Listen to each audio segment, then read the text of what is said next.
আসসালামু আলাইকুম। আশা করি সবাই ভালো আছেন এবং সুস্থ আছেন। আজকে কথা বলতে আসলাম ঢাকার সবথেকে অভিজাত যে সংসদীয় আসন সেটা নিয়ে কথা বলতে। আসনটি ঢাকার গুলশান, বনানী, বারিধারা, ভাসানটেক, মহাখালী ক্যান্টনমেন্ট ওই এলাকাগুলো নিয়ে গঠিত। এটা ঢাকারই শুধু না, বাংলাদেশের সবথেকে অভিজাত একটি এলাকা।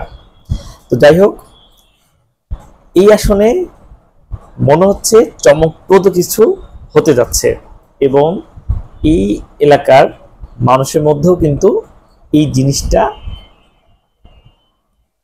জিনিসটার একটা আলোড়ন তৈরি হচ্ছে এবং তারাও কিন্তু অপেক্ষা করছে। তো যেটা বলতে চাচ্ছি, ইতিমধ্যে আপনারা জানেন বাংলাদেশ জামাত ইসলামী বিভিন্ন আসনে তাদের সংসদ সদস্য প্রার্থীদের মনোনয়ন দিচ্ছে, ঘোষণা করছে। তারই ধারাবাহিকতায় ঢাকা 17 আসনে একজন চিকিৎসককে তারা মনোনয়ন দিয়েছে। তিনি হচ্ছেন বাংলাদেশ ফার্টিলিটি হাসপাতালের চেয়ারম্যান ডাক্তার এস.এম. খালিদুজ্জামান। হ্যাঁ, ইনফার্টিলিটি চিকিৎসায় তিনি বাংলাদেশের পায়োনিয়ারদের মধ্যে একজন। এইরকম একজন প্রার্থীকেই জামাত তাদের ঢাকা 17 আসনে সিলেকশন করেছে। তো যাই হোক, শুরুতে সবার মতো আমি ভেবেছিলাম উনি একজন চিকিৎসক মানুষ, ডাক্তার মানুষ, উনি হয়তো সাধারণ মানুষের সাথে ওভাবে মিশতে পারবেন না বা আসলে ক্যাম্পেইনিং করতে পারবেন কিনা বা ভোটের যে পলিটিক্স সেটাতে উনি কতটা নিজেকে মানিয়ে নিতে পারবেন। তো আমার সব ধারণা ভুল করে তিনি এমনভাবে এলাকাটার মানে অলরেডি বলা যায় যে নিজে হেঁটে বেড়াচ্ছেন, কথা বলছেন এবং যেভাবে নিজে ক্যাম্পেইনিং করছেন জামাতের হয়ে, সেটা আসলে আমি অভিভূত। এবং ওই এলাকায় আমি কয়েকদিন গিয়েছি এবং ওনার যে প্রোগ্রামগুলো আছে সেগুলো দেখার সুযোগ হয়েছে। মানুষের সাথে আমি কথাও বলেছি এবং সেখানে মানে আমারই অবাক লেগেছে যে এরকম অভিজাত এলাকার মানুষজন বলছে যে তারা জামাতকে চাই, তারা ডাক্তার খালিদকে চাই। এই যে ডাক্তার খালিদ, ওইখানে এখন একটা ব্র্যান্ড হয়ে গেছে আমার হিসাবে। আমি যে ভিডিওটা করছি আপনাদেরকে বলছি শুধু এইরকমই না, আপনারা যে কেউ মহাখালী, তারপরে হচ্ছে গুলশান বা হচ্ছে যে করাইল বস্তিটি আছে বড়, আপনারা যে কোনো জায়গায় যান এবং ডাক্তার খালিদ নাম বলেন, আমি নিশ্চিতভাবেই জানি যে আমার কথাটাই আপনারা সত্য হিসেবে প্রমাণ, যে এটা যে সত্য সেটার প্রমাণ পেয়ে যাবেন। সব থেকে বড় যে প্রোগ্রাম এই ঢাকা 17 আসনের প্রার্থী ডাক্তার খালিদ উনি নিয়েছেন সেটা হচ্ছে হেলথ ক্যাম্প। এবং এখানেও কিন্তু উনি অনেক বিচক্ষণতার পরিচয় দিয়েছেন এবং সাধারণ মানুষের কাছে যাওয়ার জন্য একটা খুব অ্যাকসেপ্টেবল এবং সুন্দর একটি পথ বেছে নিয়েছেন। তিনি হেলথ ক্যাম্প করেছেন, মেডিসিনে হেলথ ক্যাম্প করেছেন, তারপরে গাইনি যাদের মহিলাদের প্রবলেম থাকে বিভিন্ন, সেটা নিয়ে উনি আলাদা করে হেলথ ক্যাম্প করছেন। পাশাপাশি তিনি চোখের জন্য, হ্যাঁ ঠিকই বলছি, চোখের জন্য হেলথ ক্যাম্প করেছেন, আবার সুন্নতে খতনা করেছেন। সবগুলো কিন্তু ফ্রি। স্থানীয় অপারেশন করেছেন ফ্রি, ওষুধ দিয়েছেন ফ্রি, তারপরে চশমা দিয়েছেন ফ্রি। এবং উনি কিন্তু মানুষকে স্বপ্ন দেখাচ্ছেন যে এই যে মানুষের যে সেবাটা, এটা তো তার অধিকার। এই যে একটা কনসেপ্ট তিনি কিন্তু সেখানে দাঁড় করিয়ে ফেলেছেন যে জামাত জিতলে কি করবে বা উনি জিতলে কি করবেন। উনি কিন্তু এই মেসেজটা মানুষের কাছে পৌঁছাতে সক্ষম হয়েছেন যে এই যে একটা হেলথ, বাংলাদেশে বর্তমানে আমরা জানি যে স্বাস্থ্যটাকে একটা ব্যবসা হিসেবে অনেকেই গণনা করছে, সরকারও এটা যে সবসময় ভালো ব্যবস্থাপনা করছে তা কিন্তু নয়। উনি কিন্তু ওনার জায়গা থেকে বার্তাটা দিয়েছেন যে উনি জিতলে স্বাস্থ্য খাত নিয়ে কি করবেন, এই যে মানুষের একটা স্বাস্থ্যের নিশ্চয়তা আছে, অধিকার আছে, সেটা যে মানুষ এত বছর ধরে বঞ্চিত হয়েছে সেটা কিন্তু উনি তুলে ধরছেন হেলথ ক্যাম্পের মাধ্যমে। পাশাপাশি উনি লিফলেট দিচ্ছেন, জনসংযোগ করছেন, পথচারীদের সাথে দেখা করছেন। উনি কিন্তু বুঝাচ্ছেন যে এই যে মশার উপদ্রব থেকে বাঁচতে গেলে সরকারের কি দায়িত্ব, কোন জায়গাটায় কোন জায়গাটায় গ্যাপ হচ্ছে, কোনটা করা উচিত, মানুষের ফুড হাইজিন কিভাবে মেনটেন করা উচিত, রাস্তাঘাট কিভাবে করা উচিত।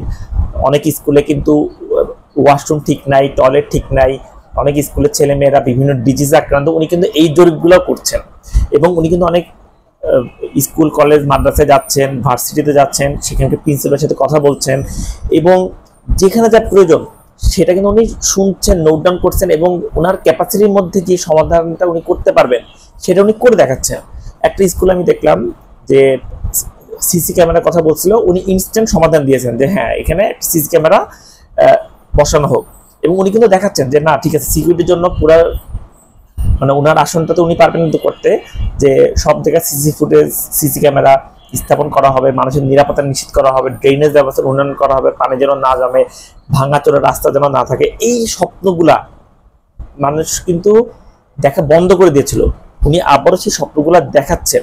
এবং আমার কাছে মনে হয়েছে যে উনাকে প্রার্থী করার মধ্যে দিয়ে উনি তো মানে একটা নিজে একটা ইমেজ তৈরি করেছেন, তারপরে পড়াশোনা লাগাতো, উনি তো একটা নিজের একটা ইমেজ তৈরি করেছেন, মানুষের কাছে যাচ্ছেন। পাশাপাশি এই যে বাংলাদেশ জামাত ইসলামী দল হিসেবে কি চাচ্ছে, ক্ষমতায় গেলে তারা কি করতে পারে, এই জিনিসগুলি কিন্তু উনি পৌঁছাচ্ছেন সবার কাছে। এবং এখানে উনার লাভ হচ্ছে, জামাতের লাভ হচ্ছে, আমি মনে করি সর্বোপরি দেশের লাভ হচ্ছে। কারণ এই যে সাধারণ মানুষগুলি কাকে ভোট দেবে আমরা তো জানি না, কিন্তু ওনারা যে সিটিজেন রাইট, যেটা পড়াশোনা সিটিজেন রাইট যেটি আছে সেটি মানুষকে উনি বোঝানোর চেষ্টা করছেন, এবং মানুষও কিন্তু বোঝার চেষ্টা করছে যে এটা তো আমার অধিকার, আমি কেন এতদিন বঞ্চিত হয়েছি, কেন এইরকম ডাক্তার খালিদের মতন আরো 10 জন অতিথি আসেননি আমাদের কাছে। মানুষের মধ্যে কিন্তু অলরেডি এই কোশ্চেনগুলো অ্যারাইজ করছে। তো আমি এই জিনিসটা খুবই পজিটিভলি দেখি, এবং আমি মনে করি সামনের যে ভবিষ্যৎ বাংলাদেশকে আমরা গড়ে তুলতে যাচ্ছি, জুলাই বিপ্লবে আমাদের যেই স্যাক্রিফাইসের মাধ্যমে নতুন একটি বাংলাদেশ পেয়েছি, সেটি গড়ার পরে নতুন যে বাংলাদেশ, সেটির জন্য তার অবদানও থাকবে ভবিষ্যতে, এবং ওনার মাধ্যমে জামাত ইসলামও কিন্তু একটি বড় একটি ভূমিকা রাখবে। আর আরেকটি কথা আপনাকে শেয়ার করে দিই, যে এই যে জুলাই বিপ্লবে তরুণরা ভূমিকা রেখেছে, আন্দোলন করেছে, আমি নিজেও রাজপথে ছিলাম, আন্দোলন করেছি, বিভিন্নভাবে মানুষকে সহযোগিতা করেছি, ওগুলো এখন আমি যাচ্ছি না। আমি যেটা বলতে চাচ্ছি, এই ডাক্তার খালিদ উনিও কিন্তু জুলাই বিপ্লবের একজন অংশীদার, এটা আমি এতদিন বলি নাই।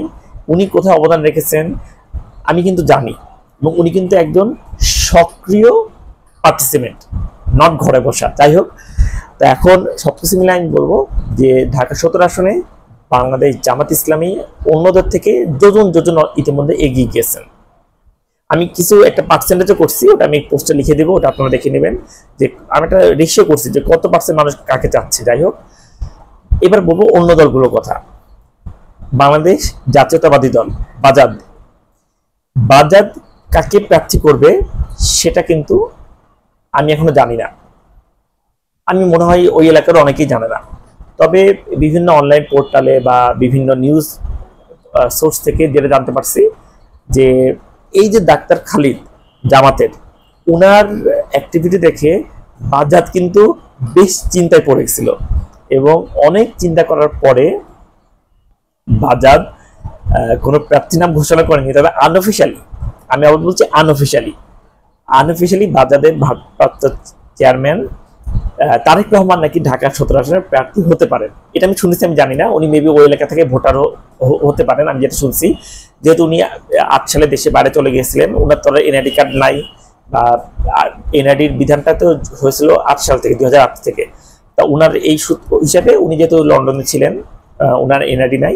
উনি, আমি যতটুকু জানতে পারছি, উনি বগুড়া না গুলশান থেকে নিজের এনআইডি করার জন্য দরখাস্ত করেছেন বা করবেন, আমি সত্য মিথ্যা জানি না, শোনা কথা। এটাও যদি হয়ে থাকে বা হোক বা না হোক সেটা কোনো বিষয় না, কিন্তু তিনি বাজার থেকে খুব সম্ভবত জনাব তারেক রহমানকে প্রার্থী ঘোষণা করা হতে পারে।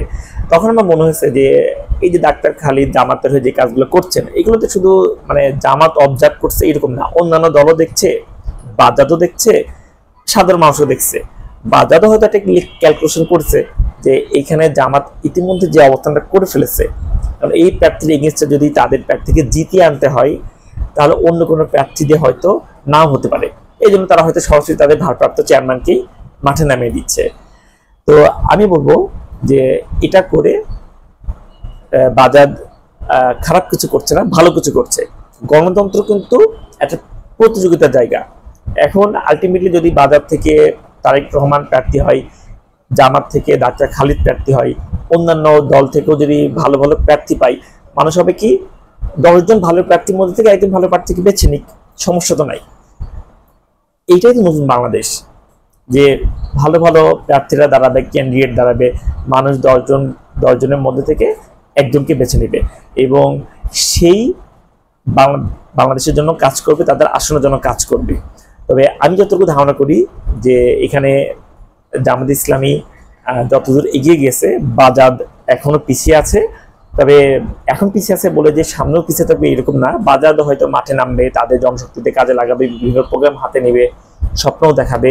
তবে এখনকার হিসাবটা আমি বলতে পারি, আজকে 5 জুলাইয়ের হিসাব আমি বলতে পারি, 5 জুলাই 2025 পর্যন্ত জামাতের ডাক্তার খালিদ বাজাদের থেকে বেশ খানিকটা এগিয়ে আছেন।